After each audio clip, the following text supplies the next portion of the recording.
Previously on the keys of time. God has sovereignly set in order the ages of time to accomplish his plan of redemption. He has established a time frame to bring his purposes to pass.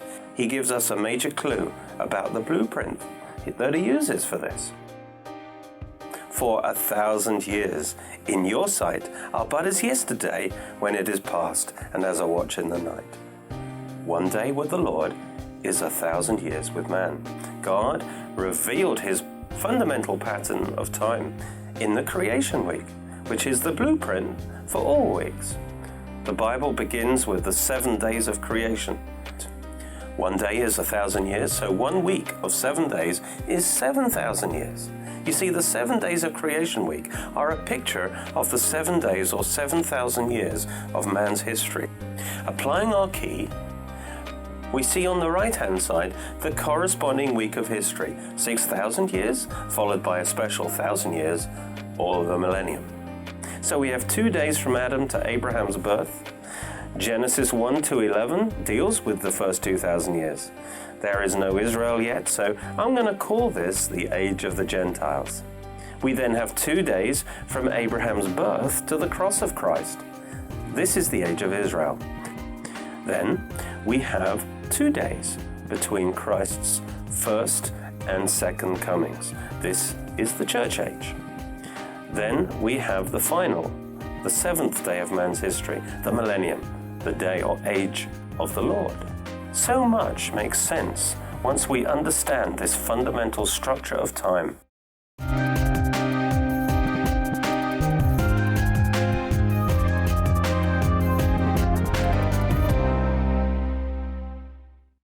Today we're going to study and discover more keys that unlock God's plan of the ages.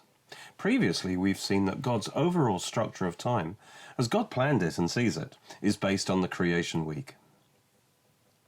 With 7 days of 1,000 years, each corresponding to the 7 days of 24 hours. Just as the 7th day is a day of rest after 6 days of labor, so the 7th day of history will be 1,000 years of rest under Christ's blessing after 6,000 years of struggle under the curse. In the first 6 days, he's working to establish his messianic kingdom on earth. In the 7th day, he will enter into rest, having accomplished this.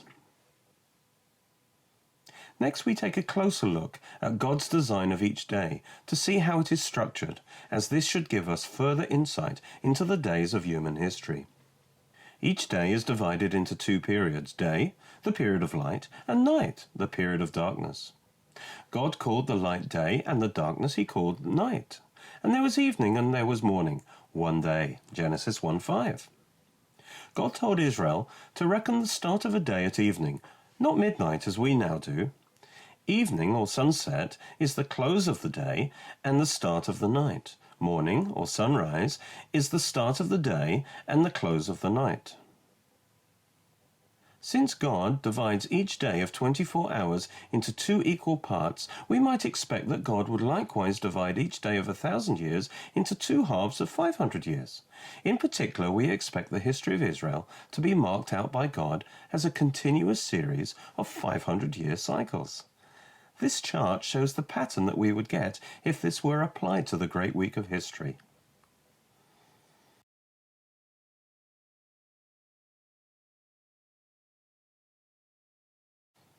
When we look at the history of Israel, however, we find that it is marked by cycles of 490 years rather than 500 years, such as Daniel's cycle of 490 years, the 70 weeks or sevens of Daniel 9:24-27.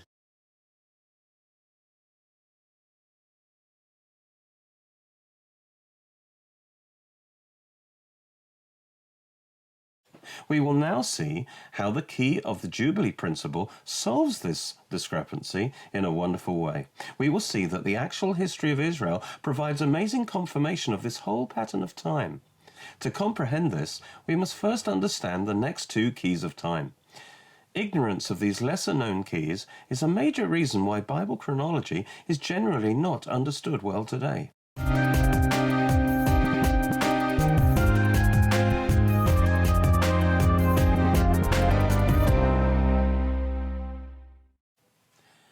understand Bible chronology, we must comprehend the divine framework or template by which God sovereignly controls the course of time. This is called the redemption chronology, for it measures the progress of his plan of redemption. When we understand how God reckons time on his redemption chronology, we can put all the pieces together to demonstrate the Bible's perfect chronology.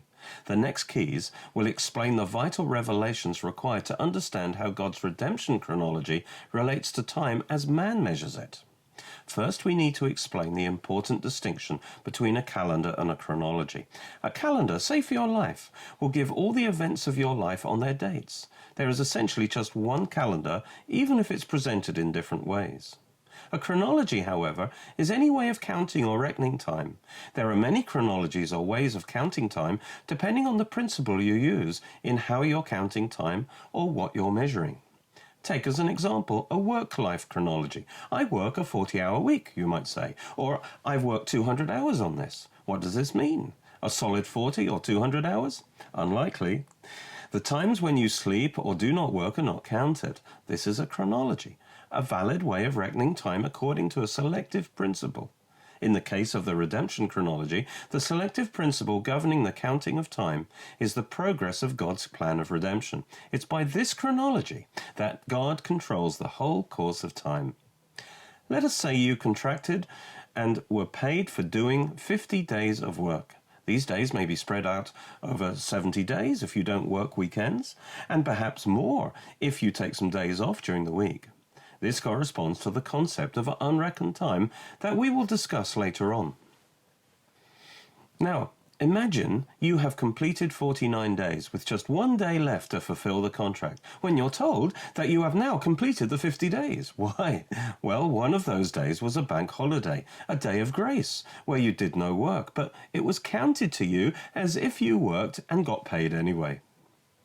Then, although you worked for 49 days, it is counted as 50 days on your work chronology. There is an additional day of grace added into your work chronology as far as your pay is concerned. This is a good analogy to the Jubilee Principle, which is essential to understand the chronology of redemption, and which we're now going to see. So there are many ways of counting time. The main issue for us is how God counts time as far as his overall plan is concerned. We know he's measured out 7,000 years until time ends, but how does he count that? The next keys reveal that God does it according to a master chronology that's all about grace and redemption. Thus, God's government of time uses a redemption chronology based on a creation blueprint. In so doing, he reveals himself through the very structure of history as the sovereign creator and gracious redeemer. True Bible chronology reveals the glory of God.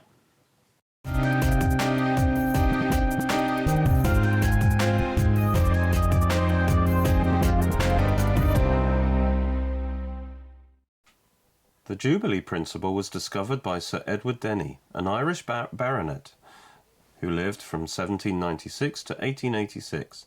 He discovered the Jubilee Principle and the associated redemption chronology, the backbone of Bible chronology. Denny took his findings to the Brethren leaders, but they rejected them.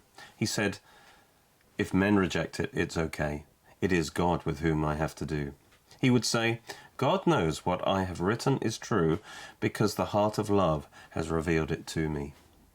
As he went back to the Lord told Denny, "The time is not yet." In his book of 1818, he predicted the Jews were coming back to their land 130 years before it happened. Of course, he was laughed at, but God had revealed it to him through his word. It seems that the Lord has kept back the full revelation of time until the end times, so that we can understand the times we live in and fulfill our purpose before the Lord returns. This agrees with Daniel 12:9 that says, "Go thy way, Daniel, for the words are closed up and sealed till the time of the end." Although his work was largely forgotten, it came into the hands of a team of men under a Bible teacher called Arthur Ware, who built on the foundation built by Denny, working from 1933 through World War II and beyond. We have seen that the first fundamental revelation of the measurement of time is the Sabbath principle, that God measures time in sevens. 7 is the number that marks God's structuring of time, denoting spiritual perfection. In Hebrew, the word for 7, sheva, is derived from the word sava, to be full or satisfied, to have enough of. Hence 7 means fullness and completion. So, God rested on the seventh day because creation was full, complete, good, perfect. Nothing could be added to it or taken from it without marring it. So, the cycles of time God uses come to completion on the seventh. The Hebrew word Shabbath, which means the day of rest from exertion, is from the same root. The word for week is closely associated with the word for 7. A week equals a 7. The Sabbath equals the seventh, when the week reaches its completion. For that reason, it is a period of rest at the completion of the cycle. The Sabbath principle applies to the rhythm of our lives. Jesus said the Sabbath was made for man, not man for the Sabbath. That's Mark 2:27. He was meaning that a day's rest in every 7 is for our good. That's how God has made us, and he has built this creation principle into the very structure of time. The Sabbath completes one week, renewing and preparing us for the new week. We saw the Sabbath principle also operates on God's large-scale measurement of time, of 7 days of 1,000 years each.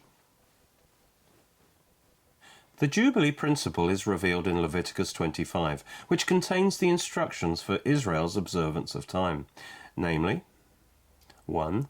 The Sabbath year, Leviticus 25, 1-7. The Jubilee year, Leviticus 25, 8-13.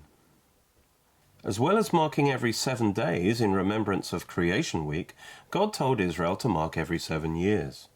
The seventh, or Sabbath year, was to be a year of rest for the land, so that they were to rest it, rather than farm it on this 7th year. So God also measures time in cycles of weeks, or 7s of years. Leviticus 25, 1-7 says, "And the Lord spoke to Moses on Mount Sinai, saying, Speak to the children of Israel, and say to them, When you come into the land, which I shall give you, then the land shall keep a Sabbath to the Lord. 6 years you shall sow your field, and 6 years you shall prune your vineyard, and gather its fruit. But in the 7th year there shall be a Sabbath of solemn rest for the land, a Sabbath to the Lord. And you shall neither sow your field nor prune your vineyard. What grows of its own accord of your harvest you shall not reap, nor gather the grapes of your untended vine, for it is a year of rest for the land, and the Sabbath produce of the land shall be food for you, your male and female servants, your hired man, and the stranger who dwells with you, for your livestock and the beasts that are in your land. All its produce shall be for food." Then God told Israel to mark every 7 times 7 years, every 49 years, in a special way. That's Leviticus 25, verse 8. "You shall number," God says, 7 Sabbaths of years unto you, 7 times 7 years, and the space of the 7 Sabbaths of years shall be unto you 49 years. Thus God also measures time in cycles of 49 years. This period of 49 years is called a Jubilee cycle. Since it is a cycle of 49 years, it stays in phase with the 7-year Sabbath cycle, as Leviticus 25 verse 8 requires. You see, once one cycle ends, the next one begins. For this reason, the Jubilee cycle cannot be a 50-year cycle, as some say, for then the Jubilee cycles would go out of phase with the Sabbath year cycles, in contradiction to Leviticus 25:8. So far, so good. But the next verses that describe the Jubilee year present a puzzle or mystery which has spawned various solutions, none of which fit all the data. Yet the solution is hidden in plain sight, if we just take the passage in its plain meaning. We call the solution the Jubilee Principle, and it was given to Sir Edward Denny to discover it. It is this key that unlocks the redemption chronology, showing how all things fit into the creation week blueprint. Leviticus 25, verse 9-11. "Then you shall cause the trumpet of the Jubilee to sound on the 10th day of the 7th month. In the day of atonement you shall make the trumpet sound throughout all your land. And you shall consecrate the 50th year, and proclaim liberty throughout all the land to all its inhabitants. It shall be a jubilee unto you, and you shall return every man to his possession, and you shall return every man to his family. A jubilee shall that 50th year be to you.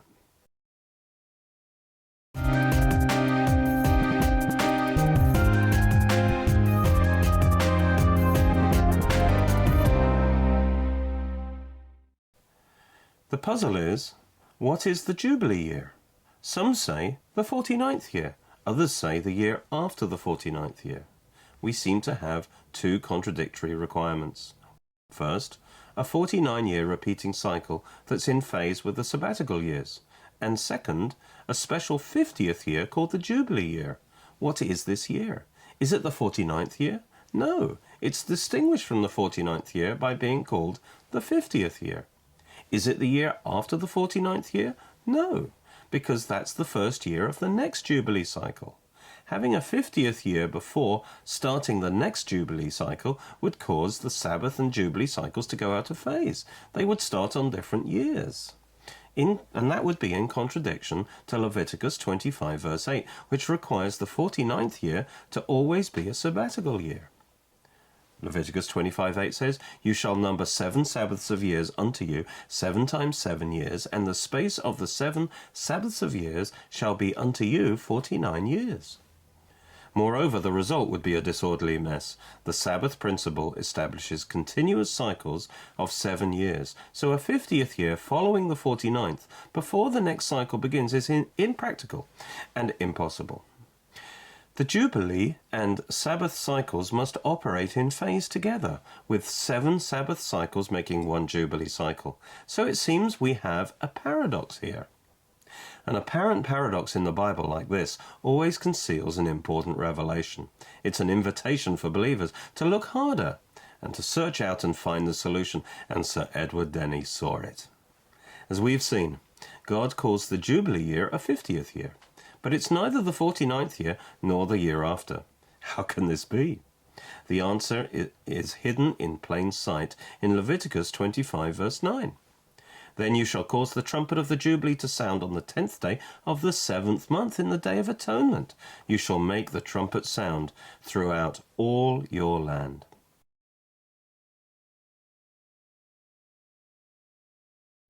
You see, the year of Jubilee started halfway through the 49th year and ended halfway into the next year. It didn't start as other years on the first day of the first month, but on the 10th day of the 7th month, on the Day of Atonement.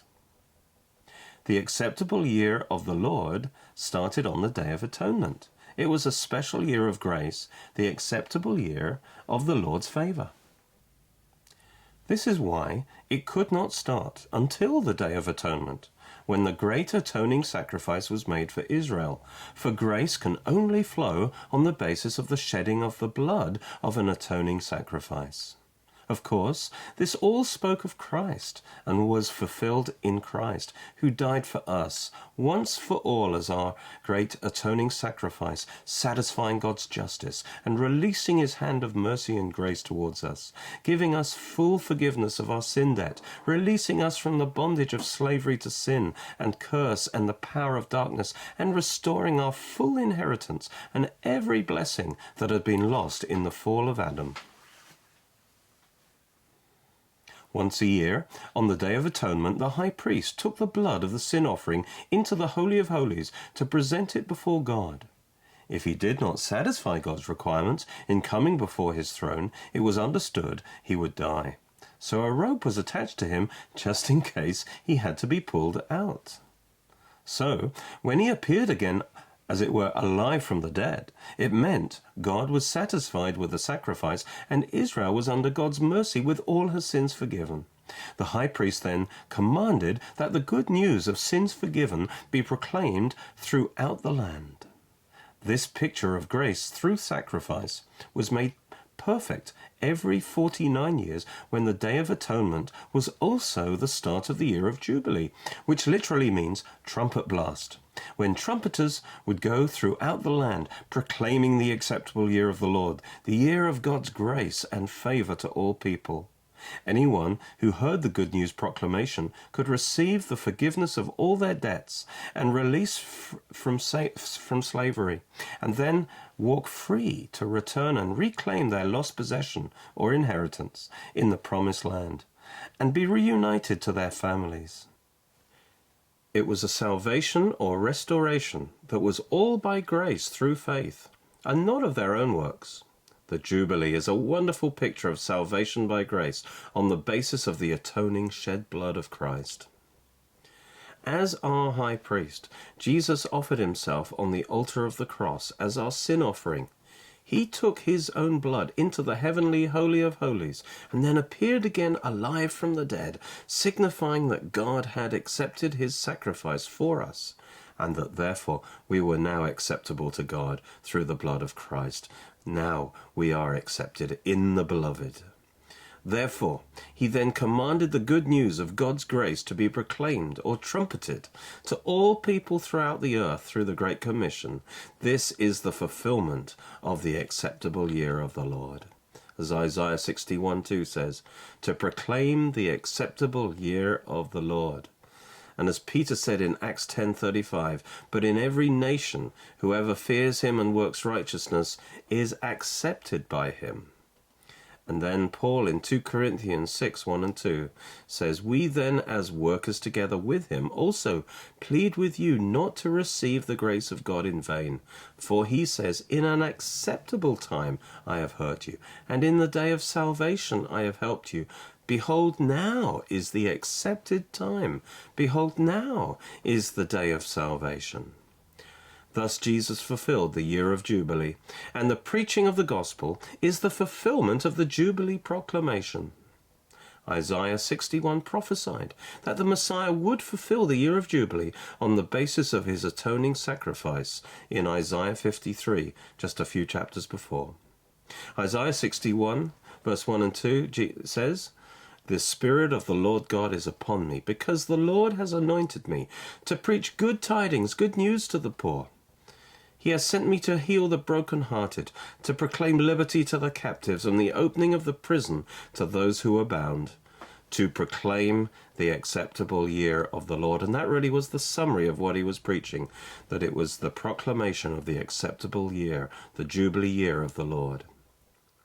Then in Luke 4:17 to 21, Jesus claimed to be the one who fulfills Isaiah 61 through the preaching of the gospel.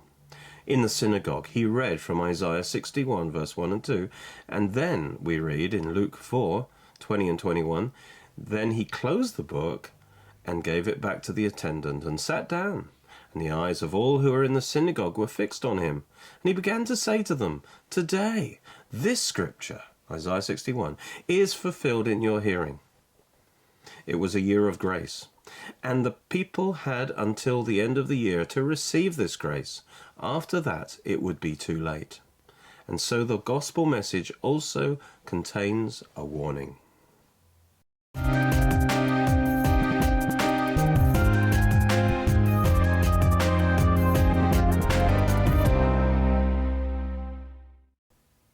So, we have seen that the year of Jubilee is a special year of divine grace, which can only begin on the Day of Atonement, which took place on the 10th day of the 7th month, when the final atoning sacrifice has been made and accepted.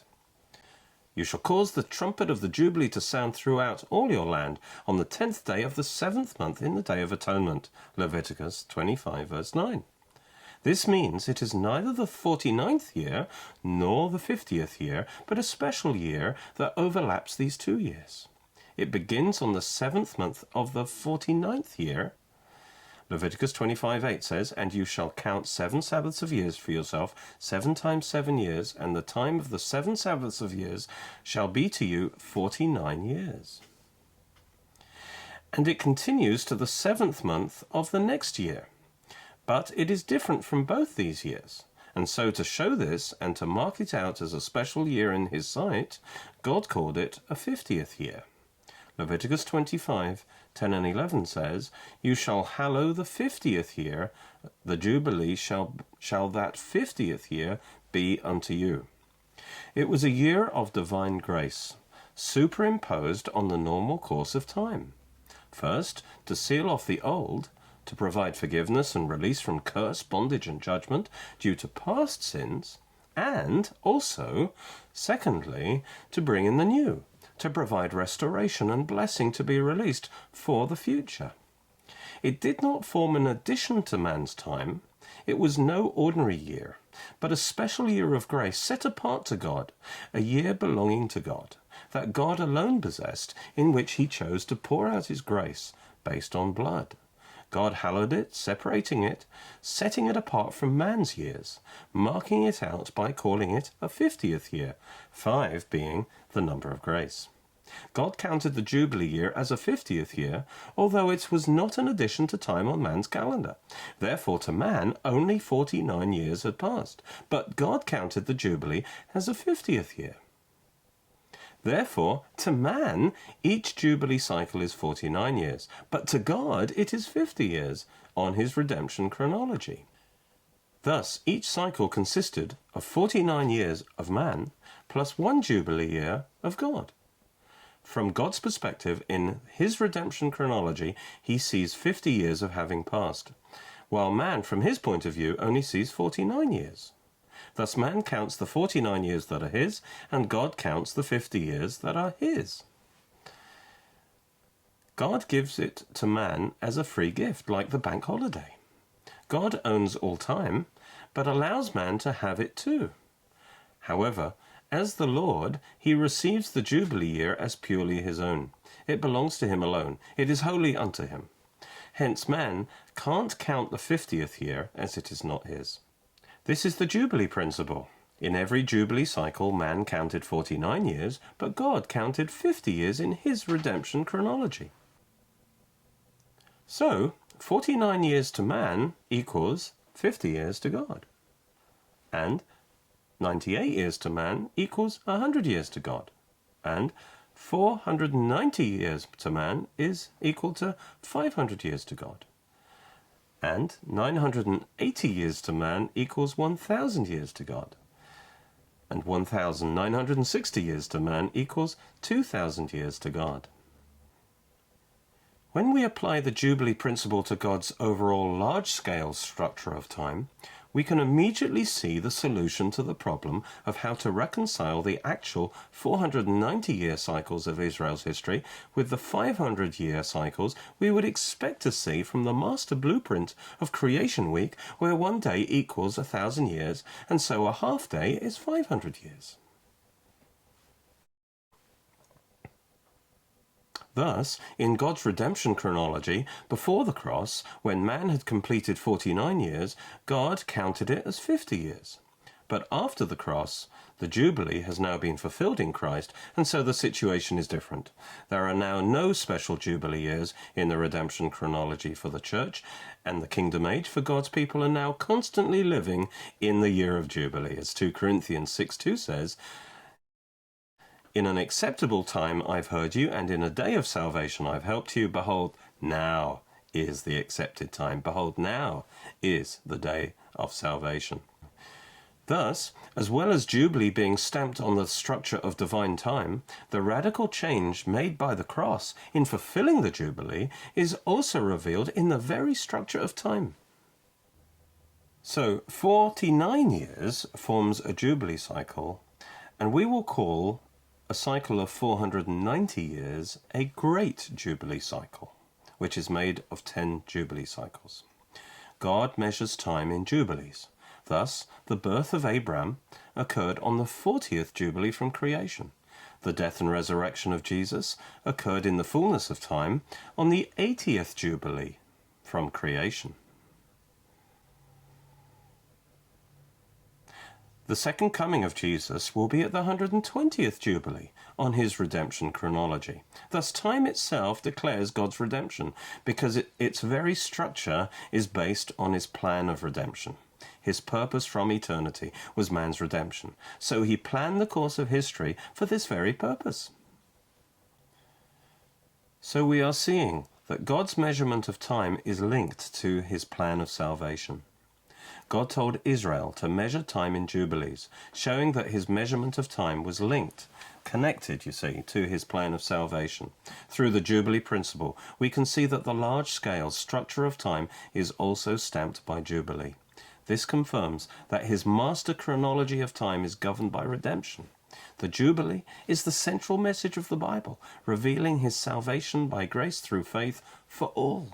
This revelation of Jubilee is so important and central in redemption that God has stamped the mark of the Jubilee on the very structure of time. This confirms that God's time structure is based on and is a revelation of his plan of redemption. Thus God has stamped the very structure of time with the imprint of his grace through his year of Jubilee, revealing that his prime purpose for time is the unfolding of his plan of redemption and the display of his grace through Jesus Christ.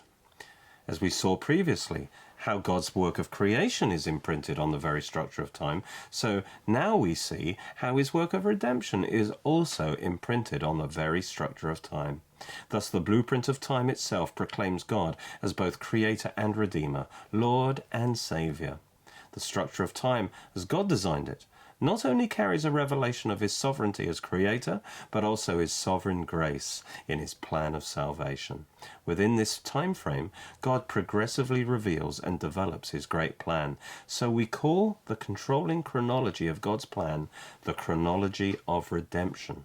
He determines the boundaries of time according to the blueprint of creation week, but he reckons the passing of this time according to the principles of his redemption chronology, which is governed, number 1, by the Jubilee Principle, and number 2, by the principle of unreckoned time that we will look at later in this series.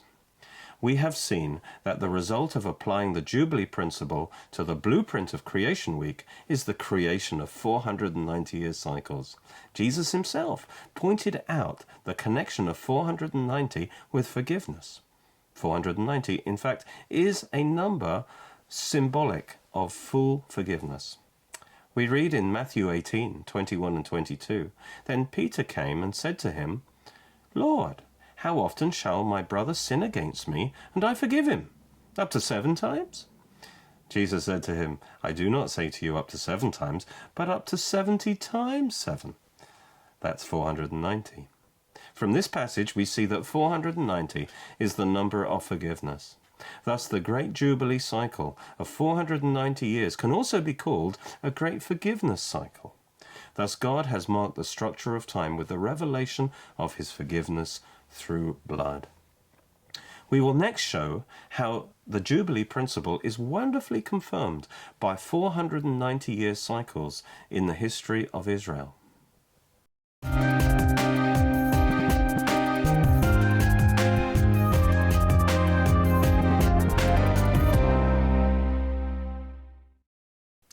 The structure of time we have developed so far leads us to expect that Israel's history is to be divided up into forgiveness cycles or Great Jubilee cycles of 490 years. So, as individuals had a Jubilee every 49 years, Israel had a national Jubilee every 490 years. Thus we expect the start and end of these great forgiveness cycles to have the nature of a Jubilee for Israel as a nation. So we would expect a divine intervention of grace at these times. First of all, forgiving and releasing her from the curse of the past, and second, restoring her to blessing and giving her a new start for the future. Thus this great Jubilee would seal off the previous 490 years and open up the new cycle of 490 years. The outpouring of grace demonstrated God's forgiveness of the past and his blessing for the future. Indeed, as we study Israel's history, we find that there are 4 distinct Great Jubilee cycles of 490 years forming her history from Abraham to the cross of Christ. Through these 4 cycles, he fulfilled his purpose of preparing the way for the coming of the Messiah and the great outpouring of his grace secured by his atoning blood. The special grace given at these key times was sovereign interventions of God in Israel's history, imparting special blessing. Thus, the very time structure of Israel's history demonstrates God's sovereign grace. The first Great Jubilee cycle is from the birth of Abraham to the Exodus. Israel's origins can be traced to the birth of Abraham. God then established his covenant with Abraham, Isaac, and Jacob, or Israel, who had 12 sons. And these 12 sons were the heads of the 12 tribes. However, Israel went into Egypt, where they became slaves until the Exodus from Egypt. And this Exodus was the first Great Jubilee event. This period of history is recorded in Genesis chapter 12 through to Exodus chapter 11. And it lasts exactly 490 years on the redemption chronology. The Exodus was on the 50th Jubilee from creation. It is described in Exodus 12 to 15. The Exodus was a classic Jubilee event marked by a divine intervention and infusion of grace, with God delivering Israel from destruction and judgment through the blood of the Passover lamb, and from oppression and slavery by God's mighty power in splitting the Red Sea and drowning Pharaoh's armies. Israel had been slaves under the dominion of Egypt, but God released them in this great Jubilee.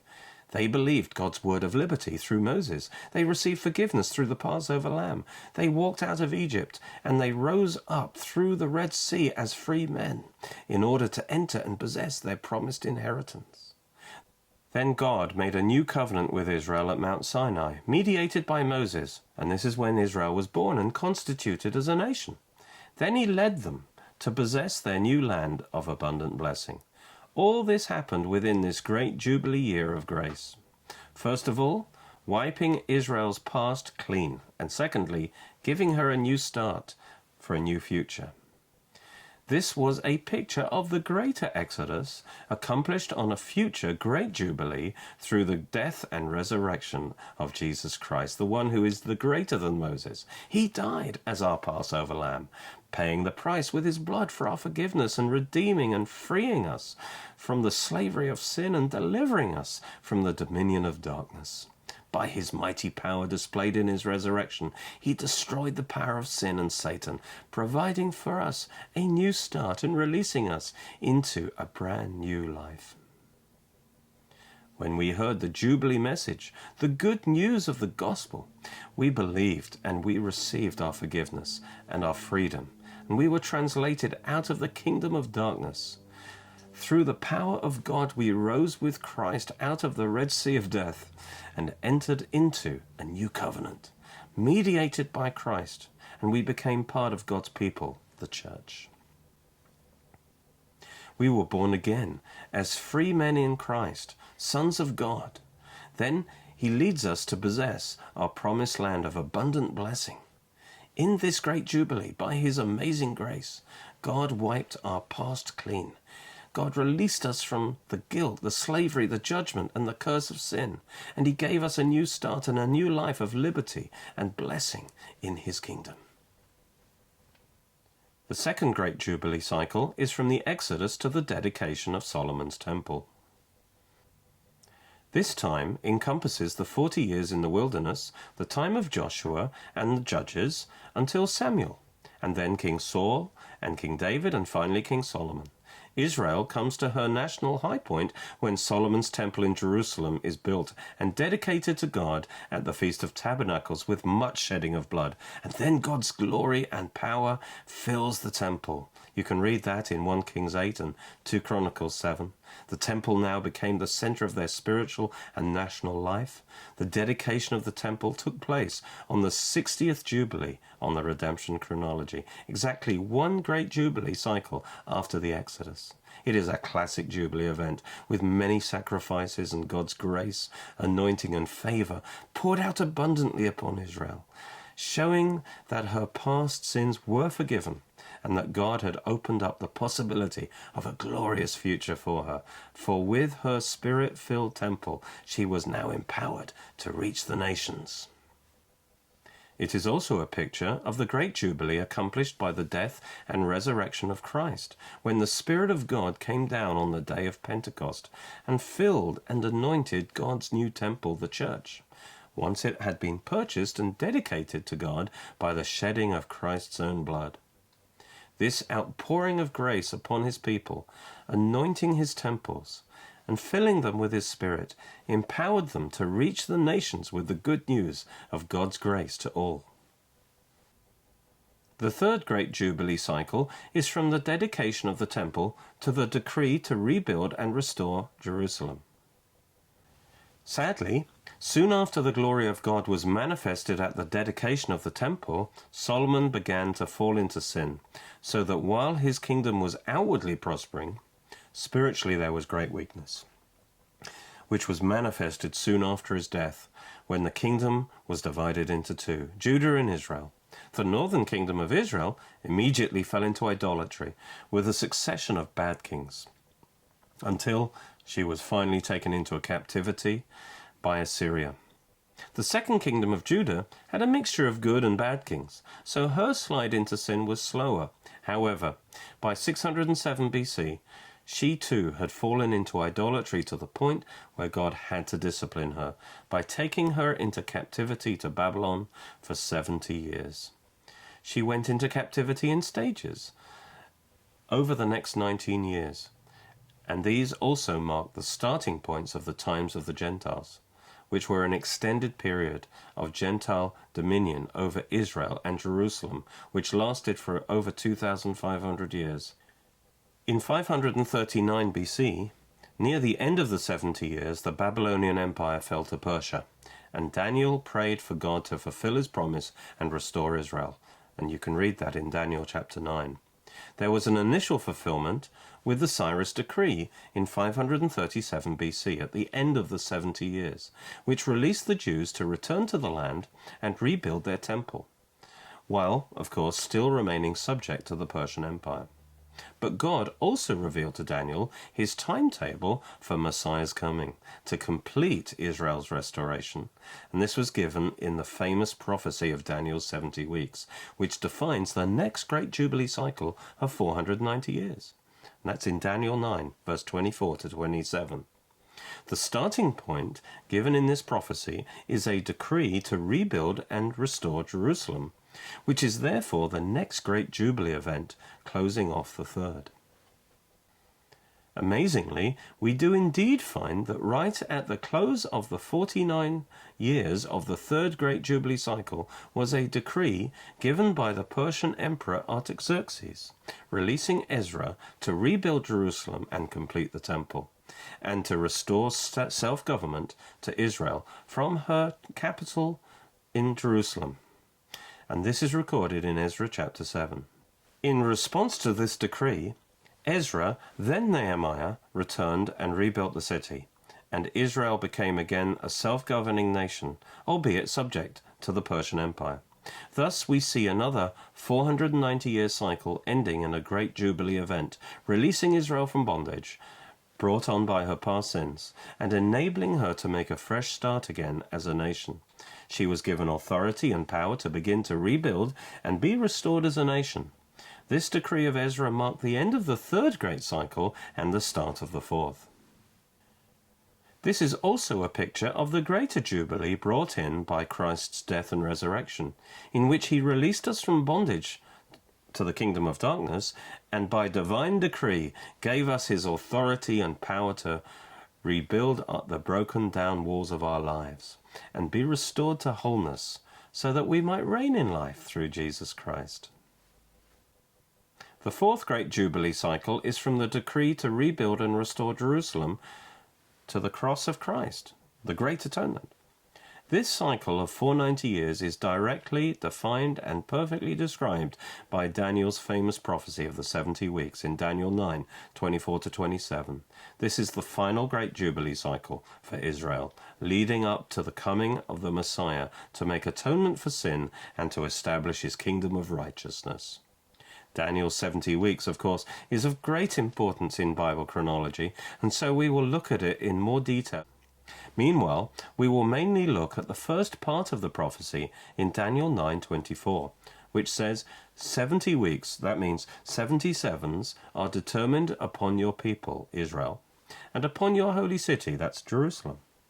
A week here means a 7, so it literally reads 70 sevens, or 70 times 7, that is 490. It is generally agreed that sevens of years are intended. The evidence is clear. First, it could not and did not happen in 490 days. Second, if days would have been intended, so that these are weeks of days or sevens of days, then it would have been put this way, as indeed it was in Daniel 10:3, which says, till 3 whole weeks were fulfilled. And this is literally till 3 sevens of days were fulfilled. Thirdly, we can say, moreover, that years had been the subject of Daniel's prayer in Daniel 9:2, which precipitated this revelation, because Daniel had been praying about the end of a period of 70 years. So the angel also gave him revelation about a further 7 times 70 years to come. And then fourthly, we see that Daniel 9, verse 25 to 27, the rest of the prophecy, divides up the 77s into 7 sevens, and then 62 sevens, and then a final 7. And this final 7 is described in verse 27, the last verse of the prophecy. And it clearly consists of 7 years, not days, because it is describing the activities of the Antichrist in the last 7 years before Jesus returns. Moreover, Daniel 9:27 divides this 7 into 2 halves, which are described in other parallel scriptures as being 3.5 years long. And you can see that in Daniel 7:25 and 12:7, and Revelation 11:2 and 3, and Revelation 12:6 and 14, and Revelation 13:5. In each case, it talks about time, times, and half a time, which is 3.5 years. And so all 77s, or 70 weeks in Daniel's prophecy, must refer to 7s of years, not 7s of days. Thus, the whole period described in Daniel 9:24 is 70 times 7 years, or 490 years. And so, it is one great Jubilee cycle. Daniel's 70 weeks are 10 Jubilees. That is 10 times 49 years. And they end in a classic Jubilee event, even the Supreme Jubilee event, the Jubilee of Jubilees, the fulfillment of all Jubilees, the Messiah's death and resurrection. And it is the 80th Jubilee from creation on God's redemption chronology. In fact, it is here in Daniel 9:24 that Scripture clearly reveals on its surface that God measures redemption time in great Jubilee cycles of 490 years. For God marks out a period of exactly 490 years in which his plan of redemption will be consummated by the Messiah. Based on this hint, Bible students searched for other 490-year cycles in Israel's history, and they found them, confirming the Jubilee Principle.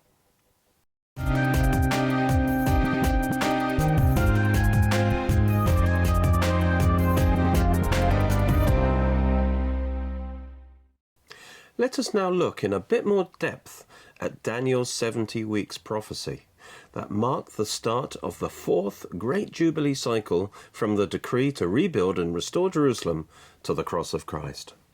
Daniel 9:24 says, 70 weeks, that is 490 years, are determined for your people, that's Israel, and for your holy city, that's Jerusalem. And then it itemizes 6 things that will be accomplished. Number 1, to finish the transgression.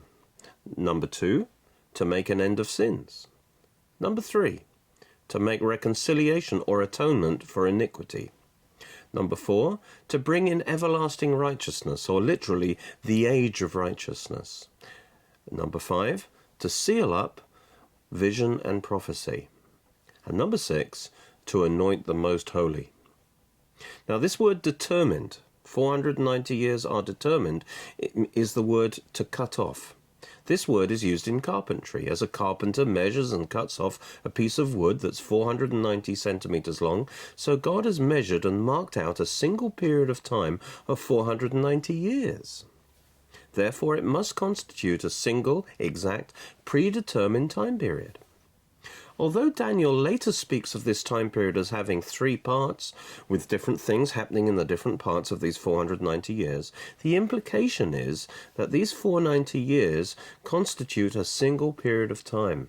not two separate periods separated by an unknown interval, as one popular interpretation has it.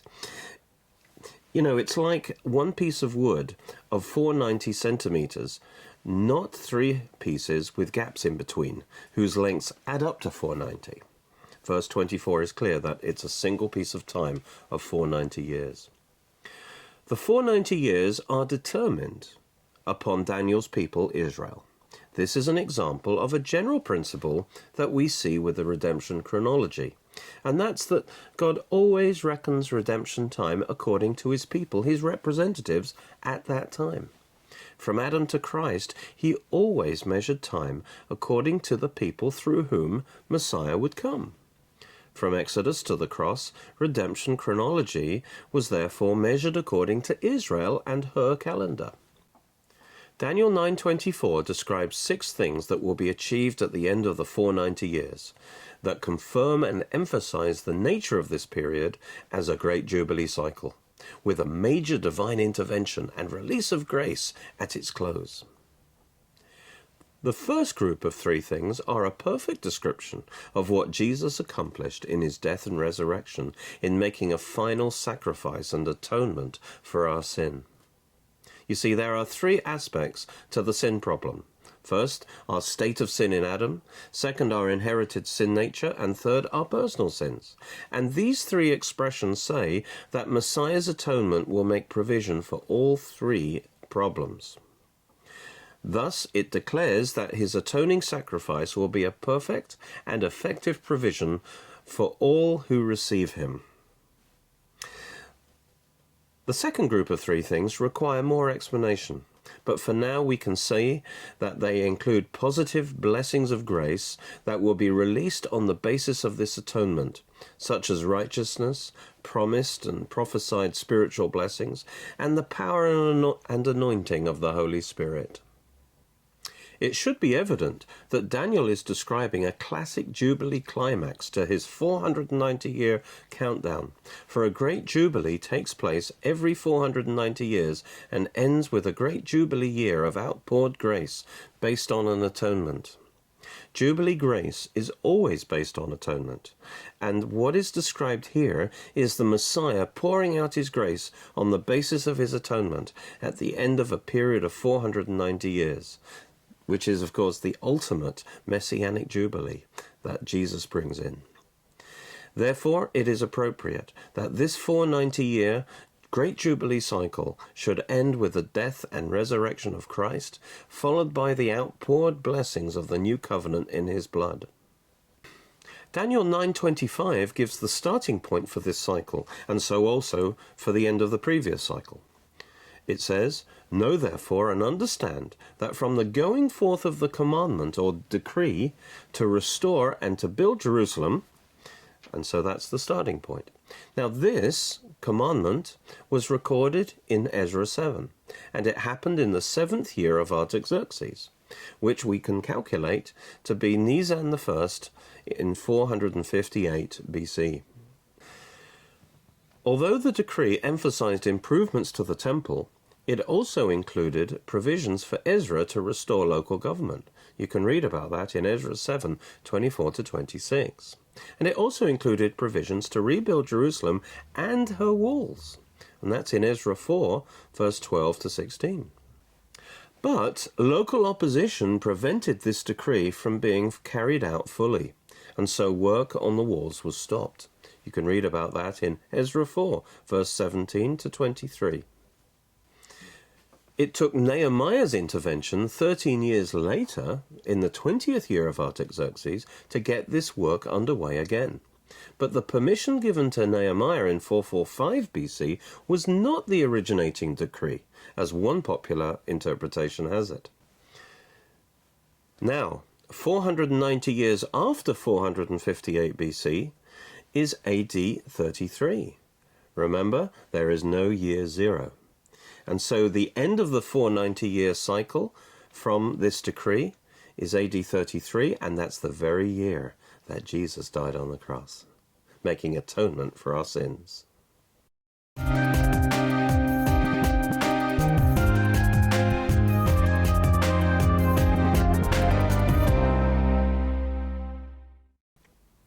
If this cycle of 490 years started in 458 BC, it finished in AD 33, the very year that the Messiah died and rose again.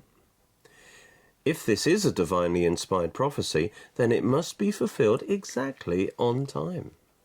Later, we see that it was fulfilled exactly to the day, providing undeniable proof that Jesus is the Messiah.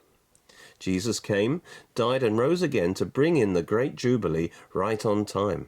As Hebrews says, once in the end of the ages has he appeared to put away sin by the sacrifice of himself. Galatians 4 also says that Jesus came in the fullness of time to redeem us. The cross took place at an appointed time at the end of a Great Jubilee cycle. One popular view, originated by Sir Robert Anderson and revised by Huna, puts the cross after 483 years, not 490 years, leaving a large gap between the 483 years and the last 7 years, which are still in the future. There are a number of problems with this view. First, it uses Nehemiah's permission as its starting point. Second, it has to use a 360-day year, which is not the year used by Israel. Third, it divides the 490 years into two separate parts, whereas Daniel 9:24 clearly says it is a single unified period of time.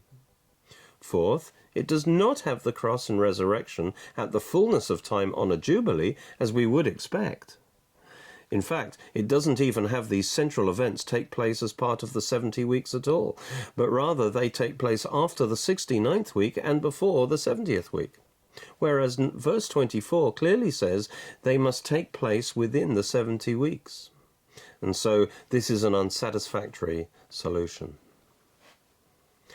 These events are the climax of redemption history, and it is fitting that they be at the end of the fourth day of human history and on a great jubilee, that is after 490 years, and not 7 years before. Daniel 9:26 says, the Messiah shall be cut off, which signifies his atoning death. It says he will be cut off sometime after the 69th week, that is after 483 years. And verse 24 indicates that this atonement will take place at the end of the 70th week, that is after 490 years. So one verse says it will be after the 483 years. The other verse makes it clear that it will actually be 7 years after the 483 years, because he dies at the end of the 490 years. Let's go now to Daniel 9:25. It says, know therefore and understand that from the going forth of the commandment to restore and build Jerusalem unto Messiah the Prince there shall be, first, 7 weeks, that is 7 sevens or 49 years. And, second, 62 weeks, that is 62 sevens or 434 years. The street shall be built again and the wall, even in troublesome times. The 490 years, that is, the 77s, are described therefore in 3 parts. The focus, of course, is on the coming of the Messiah, the Anointed One, to Israel, for he is the only one who can fulfill the prophecy of Daniel 9:24 through his atoning sacrifice.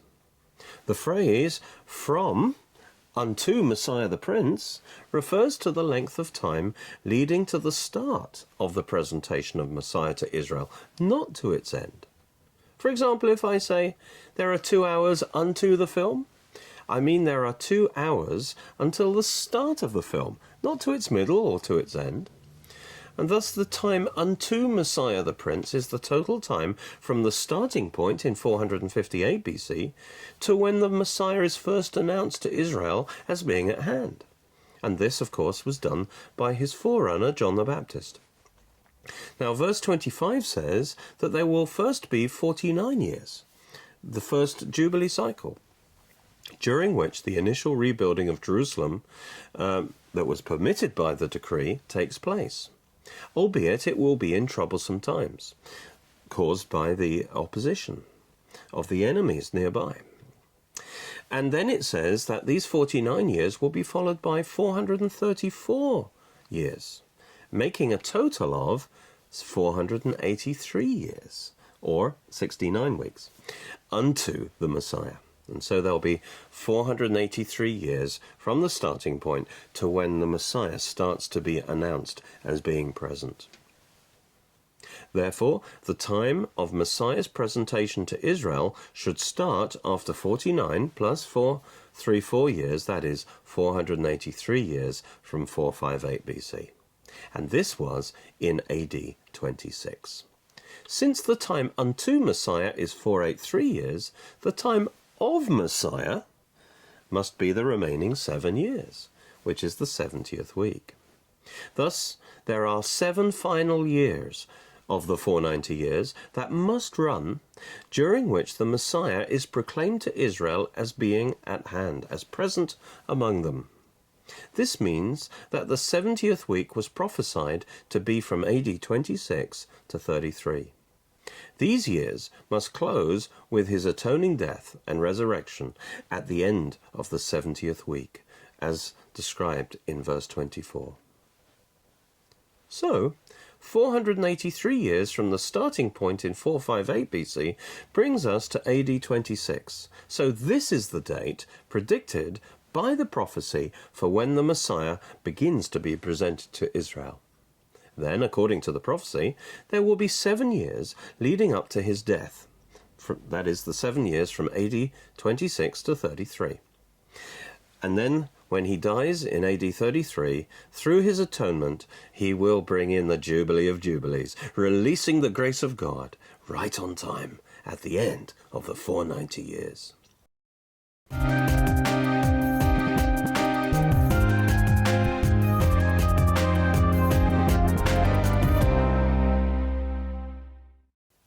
We have seen that the prophecy predicts Messiah's presentation to Israel must start in AD 26, that is, 483 years from 458 BC.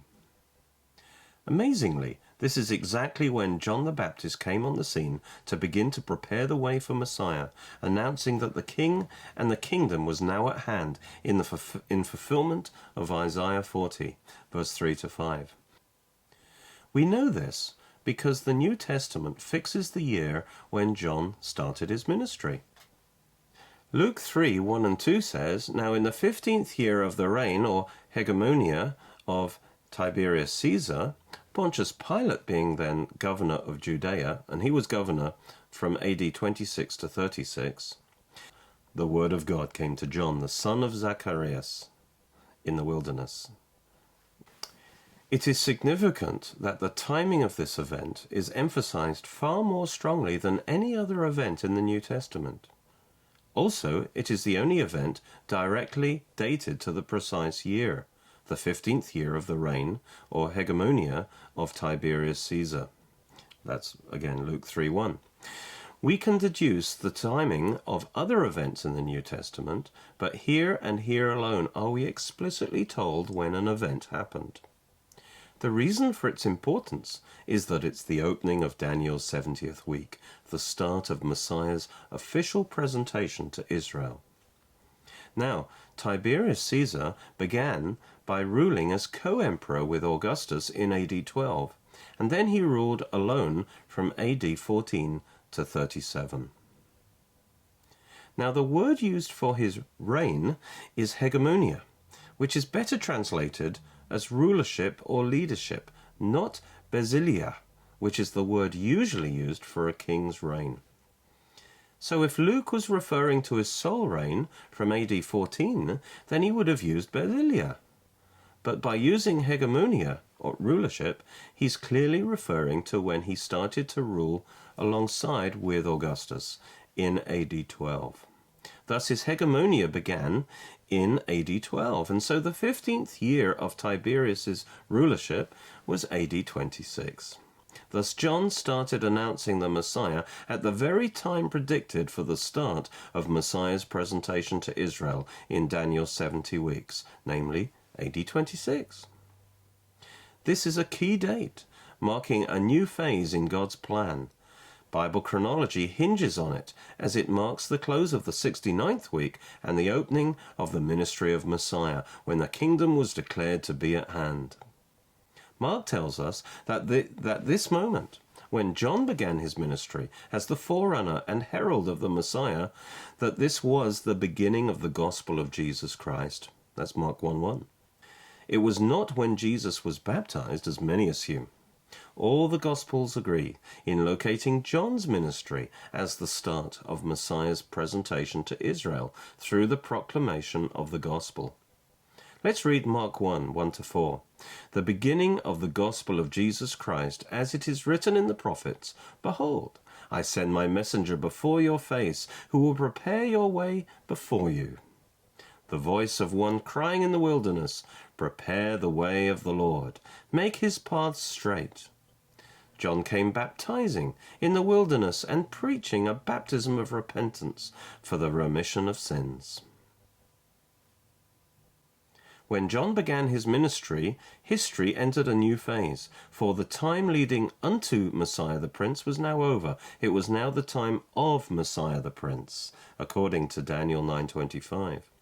Jesus himself confirmed John brought in the time of the Messiah in Matthew 11:9-13. He said, What did you go out to see? A prophet? Yes, I say to you, and more than a prophet. For this is he of whom it is written, Behold, I send my messenger before your face, who will prepare your way before you. Assuredly, I say to you, among those born of women, that is, those born before the new covenant and the new birth, there has not arisen one greater than John the Baptist, but he who is least in the kingdom of heaven is greater than he. And from the days of John the Baptist until now, the kingdom of heaven suffers violence, and the violent take it by force. For all the prophets and the law prophesied until John. Jesus said that John had a different and greater role than all the prophets before him, because they all prophesied unto John. But John's ministry was the fulfillment of prophecy, as we've seen in Isaiah 40:3-5 and Daniel 9:25. Yes, he was the fulfillment of prophecy in bringing in the time of the Messiah. John's role is not to be underestimated. He was the official herald of the Messiah. The New Testament consistently regards his ministry as the start of the time of Messiah. Thus, the Gospels all start the story of Christ's presentation to Israel with the ministry of John, not with the ministry of Jesus. And so the 70th week, which began in AD 26, opened with the ministry of John.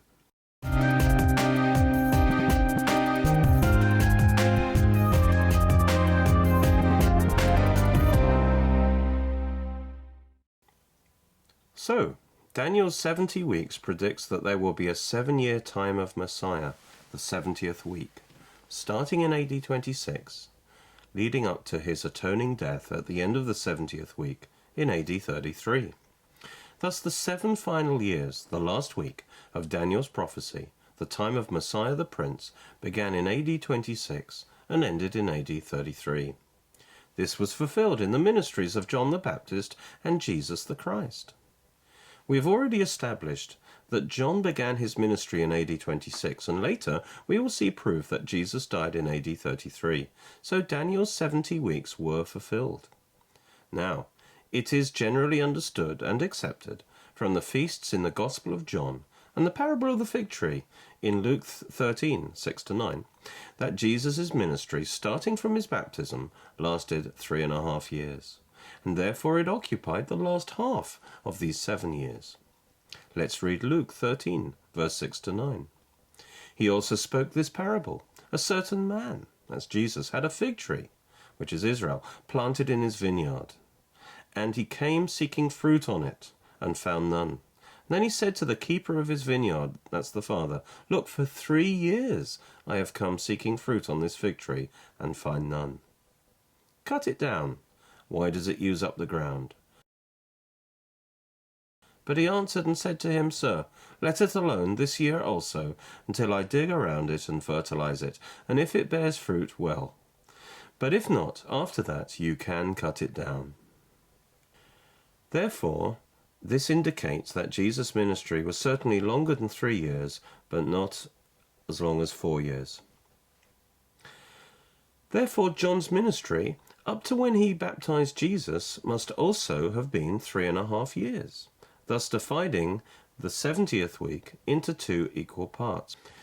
So, since Jesus' ministry from his baptism composed the last 3.5 years of those 7 years, therefore John's ministry up to when he baptized Jesus must also have been 3.5 years, thus dividing the 70th week into 2 equal parts.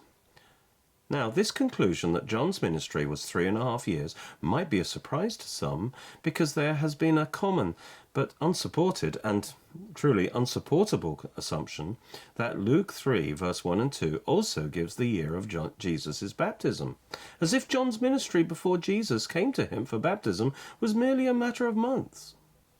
You see, to say that John's ministry before Jesus came to him for baptism was merely a matter of months is simply not realistic. By the time Jesus was baptized, John had become a nationally known prophet and center of controversy. We are told that everyone throughout Israel was coming out to see and hear him, Matthew 3:5, and that he was under investigation by the Jewish leaders. Now, this couldn't have happened in the space of a few months, especially in those days with no modern communications or transportation. This surely would have required a few years. Nowhere are we told that John ministered for just a few months, so it's strange that this idea should have taken hold. This thinking reflects the lack of attention given to John's ministry and the downgrading of its unique importance. We can be so keen to move on to study the ministry of Jesus that we think little about John's initial role, so the tendency is to relegate it to just a few months, thus underestimating its importance. In fact, for John to fulfill his role of preparing Israel for the appearance of Messiah, he needed enough time to get the attention of the whole nation, especially her leaders, and for them to assimilate, judge, and respond to his message, and to be able to baptize many people in preparation for Jesus' coming. Clearly, 3.5 years is a far more realistic time frame for John to be able to build a sufficient national platform to adequately prepare the way for the Lord. This is further confirmed by his connection to Elijah, since John is always compared to Elijah. The references in Luke 1:17, Malachi 4:5 and 6, Matthew 17:10-13, Matthew 11:9-14, and Mark 9:11-13 all tell us that he came in the spirit of Elijah to fulfill the ministry of Elijah of preparing Israel for the Lord's coming. As Elijah had an initial 3.5-year ministry calling Israel to repentance, so it was with John. We see that in 1 Kings 18:1, and Luke 4:25, and James 5:17. Later, we will see another confirmation of John's 3.5 years in the future parallel 3.5-year ministry of Elijah as one of the 2 witnesses in Revelation 11:3. In fact, this understanding will establish the issue beyond any doubt. As we continue to study Daniel's prophecy, please note that my book called Daniel's 70 Weeks covers it in much more detail.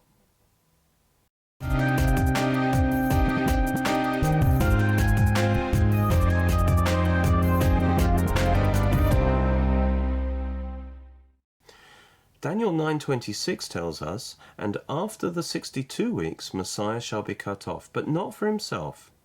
It could also be translated, "But his kingdom shall be unrealized."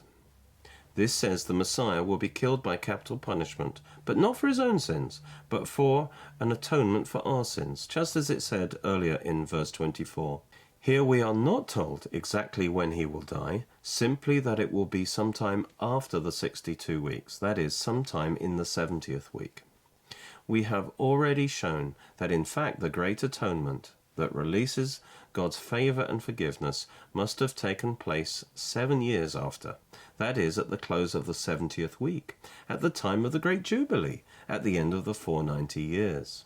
Strangely, Daniel 9:26 passes over the 70th week to the cutting off of the Messiah at its close. The reason for this comes from the fact that the prophecy foresaw that Israel as a nation failed to enter into this messianic jubilee. That's why it says that his kingdom will be unrealized. By rejecting the Messiah, she rejected his kingdom and all the jubilee blessings that went with it, so that once the acceptable year of the Lord had closed, she entered a day of vengeance or judgment. That's Isaiah 61:2. The messianic kingdom could not be established because of Israel's rejection of the Messiah. As a result, Israel would come under judgment. It says, "And the people of the prince who is to come shall destroy the city, Jerusalem, and the sanctuary, the temple." And that's in verse 26.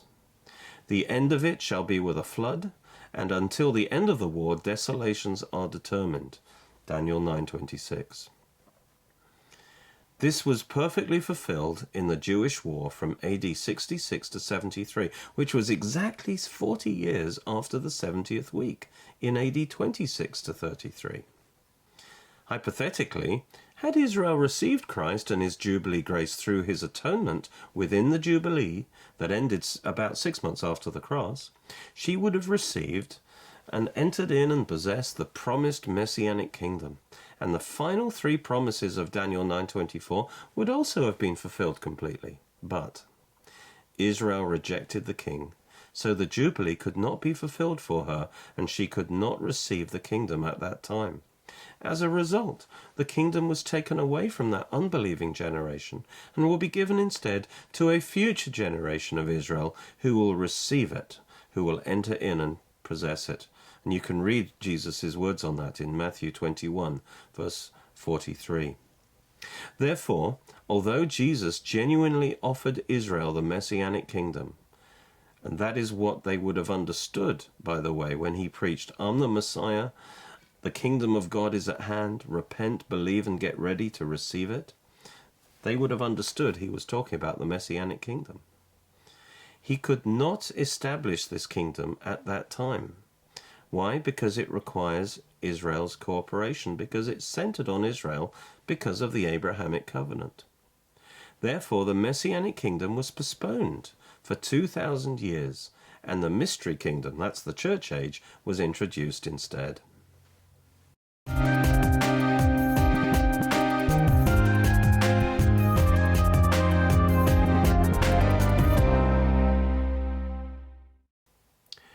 Therefore, it might seem as if the prophecy has failed.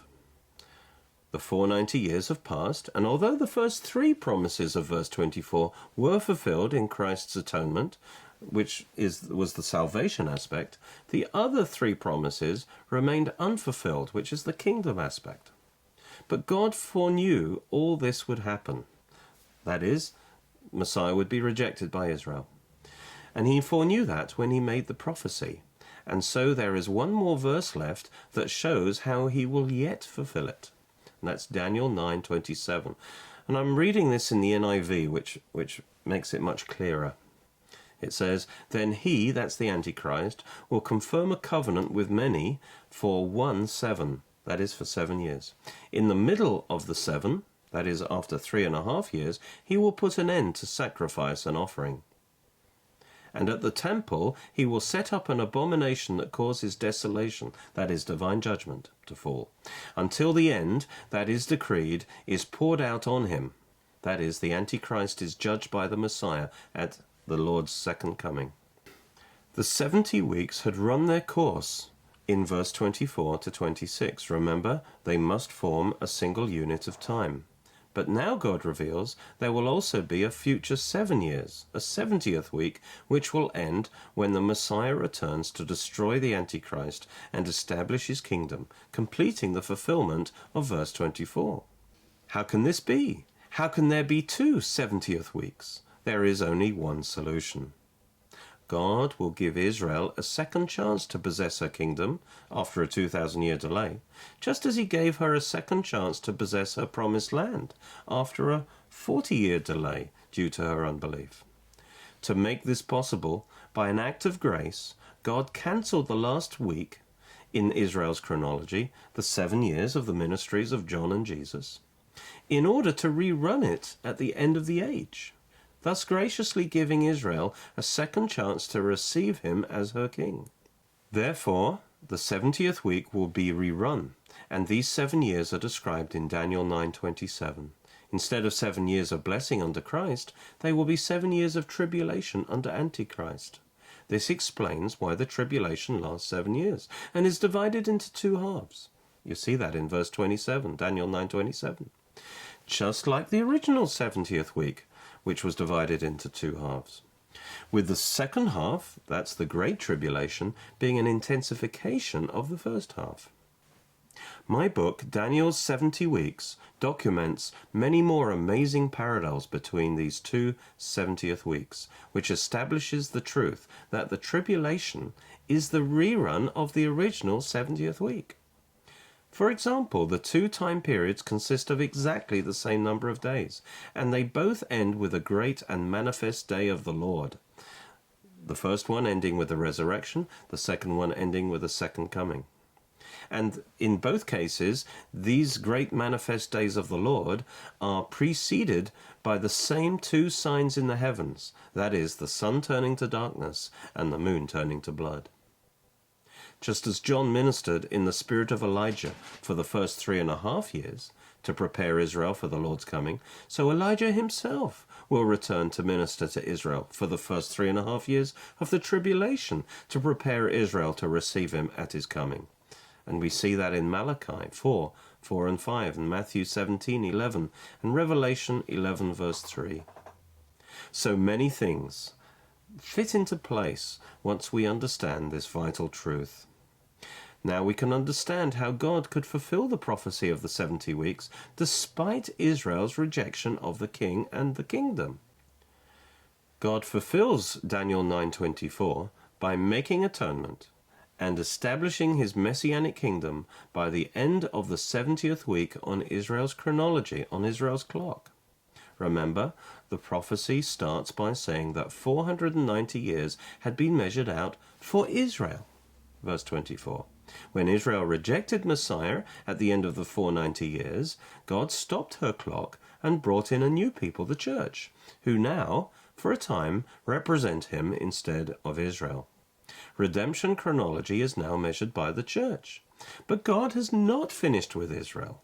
He rewound her clock 7 years, so she still has 7 years left to receive the atonement and kingdom of Christ. When the church age ends at the rapture, God will restart Israel's clock for these last 7 years to run. Israel will become his representatives again. So we see the 144,000 Jewish evangelists being anointed in Revelation 7. And so the redemption clock, the redemption chronology, will again be measured by Israel.